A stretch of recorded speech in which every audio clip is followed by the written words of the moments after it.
Webster's dictionary describes policy as a definite course or method of action selected by government, institution, group, or individual from among alternatives and in the light of given conditions to guide and, usually, to determine present and future decisions. To put it simply, the term policy is a plan for action, and it impacts our daily lives.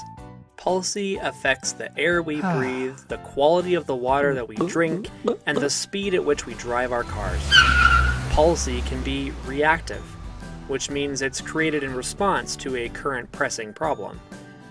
An example of a reactive policy might be coming up with a housing or shelter plan for homeless people who are living in the public spaces and can't meet their daily needs. A policy can also be proactive, which means it's a course of action designed to prevent a problem or issue. An example of a proactive policy might be issuing government rebates or kickbacks if old gas-guzzling cars are traded in for more energy-efficient vehicles.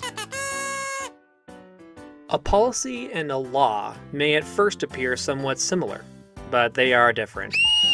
Policies are used to guide the decisions of an organization or institution, while laws are used to implement justice and order. So for instance, a school might have a late or missing school policy, which guides the students and school's actions for what to do if a child is late or misses school. A more serious version of this would be truancy laws, like in the state of California. Their law states that if a child misses over a certain number of days of school on a consistent basis, the parents can be prosecuted and possibly sent to jail. Remember, a policy is a plan for action, but a law is an established procedure or standard that must be followed by members of society. It is important to recognize that policies can be used to create laws, and laws can in turn require certain policies to be created in order for it to be carried out. It is important to remember that anybody can generate policy. A policymaker is someone who makes decisions for a collective group or organization.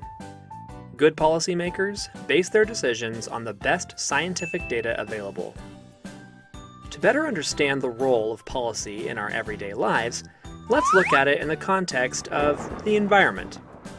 Environmental science can be described as being an interdisciplinary field. Policymakers in this field develop policy by drawing from scientific and non-scientific fields to better address and understand environmental problems.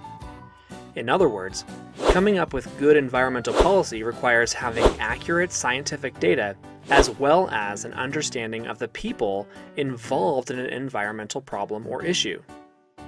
Environmental policies can exist at the local, regional, state, national, and international level. The policy known as the Montreal Protocol is an example of an environmental policy that phased out chemicals dangerous to our society, like CFCs.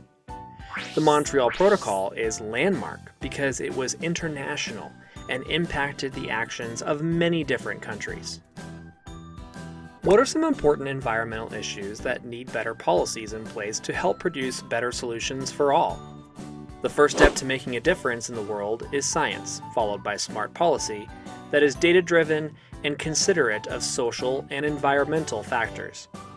What you learn about policy today will help you to create better decisions and plans for the future.